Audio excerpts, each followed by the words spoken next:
Истории инки из Лапландии. Северная тень.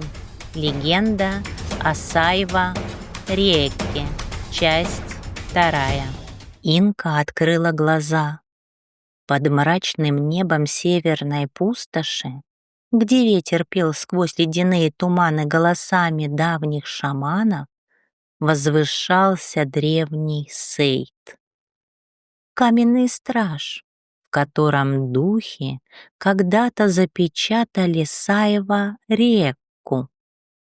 Сейд медленно раскалывался на две части, словно кто-то изнутри неумолимо раздвигал его. Шаманка стояла на черном льду, и этот лед был не просто поверхностью, он жил. Под ее ногами он тихо дышал, будто в его глубине спало другое, еще более древнее существо. Сейд, окруженный морем ледяных теней, выглядел как расколотые крылья каменного великана. Глубокие трещины сияли серебристым холодным светом, и оттуда, из темной щели между половинами, вырывалось тонкое дыхание давнего зла, слабое пока, но жадное до свободы. В воздухе стояла тягучая тишина. «Где я?» — подумала Инка. «Ты там, где твое имя еще только родится», — прошептал невидимый, но очень знакомый голос. Инка обернулась, но никого не увидела. Каждый ее шаг отзывался в замерзшей глади эхом, но отражение ее движений задерживалось на мгновение, как будто тень пыталась удержать ее, предостеречь. Она шагнула. Тень под ногами дрогнула, и из ее поднялись силуэты. Они не имели формы, лишь внутри мерцали знакомые контуры. Один силуэт стал выше и плотнее. И вдруг Инка узнала его. «Мама!» — прошептала она. Перед ней стояла женщина с длинными волосами. Лицо ее было мутным, будто память не могла точно удержать черты. «Ты не моя мама. Ты образ из моей собственной тени», — сказала Инка. «Тень принимает то, что ты боишься забыть», — произнес голос точь-в-точь, как у Инки. За первым силуэтом вспыхнули другие. Ребенок, смеющийся где-то далеко. Филин, расправляющий крылья. В облаках оленей бог. Кит, плывущий сквозь темно-синие воды. Женщина-паук, плетущая паутину, в которой мерцает солнечный камень. Мохта, медведь-оборотень, закованный в дерево. Затем еще один силуэт. «Я то, что спрятано от тебя самой. То, что может защитить тебя. Но для этого, Инка, ты должна принять меня». Инка замерла.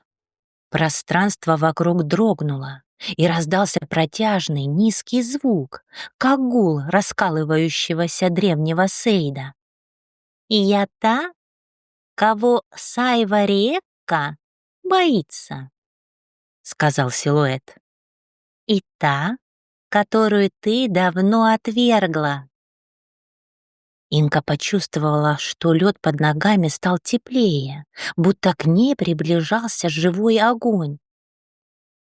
«Чтобы остановить ее», — произнес голос, — «ты должна принять меня». «Принять? Свою тень?» удивленно спросила Инка. Принять себя целиком. В этот миг в Сейде образовалась небольшая трещина.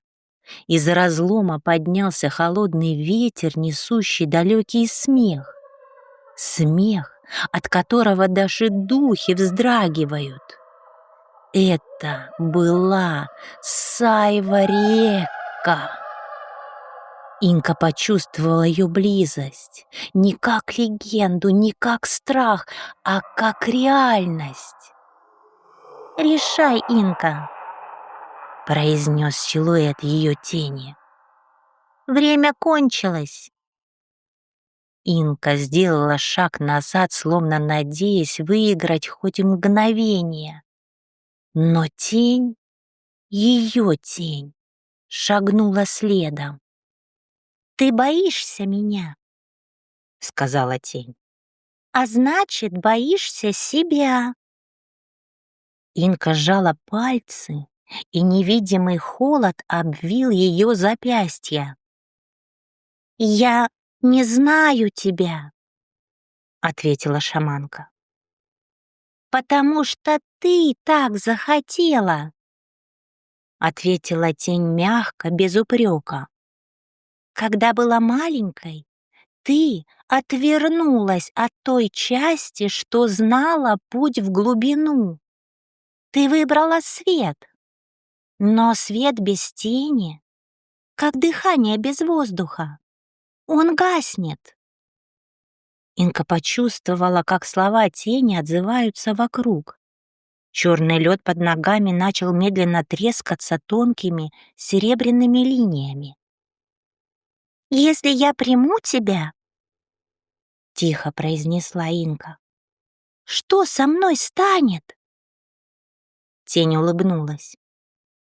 «Ты станешь собой полностью, и только тогда сможешь закрыть трещину, через которую идет Сайварека». Сейд раскололся еще больше, смех усилился.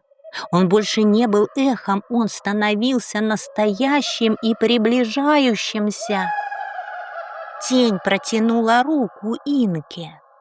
«Время пришло!» Шаманка посмотрела на темную ладонь. Она была похожа на ночь, на сумрак тундры, в которой прячутся забытые духи. Но в этой тьме не было злобы, только ожидание. Инка вытянула руку и коснулась тени. Мир вспыхнул не светом, памятью. Перед ней промчались образы. Девочка, танцующая среди гуавсахас, северных огней. Юная шаманка, которая слушает советы мудрого филина. Страх, который она прятала. Ярость, которую стеснялась. Силу, которую боялась принять. И любовь. Любовь к миру, к людям, к духам. Все эти образы вернулись к ней. Тень и Инка слились, не исчезнув одна в другой, а став одним целым. Когда вспышка погасла, Инка стояла на том же черном льду, но теперь ее собственная тень была иной, живой, несущей в себе тайну древних легенд. «Теперь я вижу», — тихо произнесла шаманка Инка.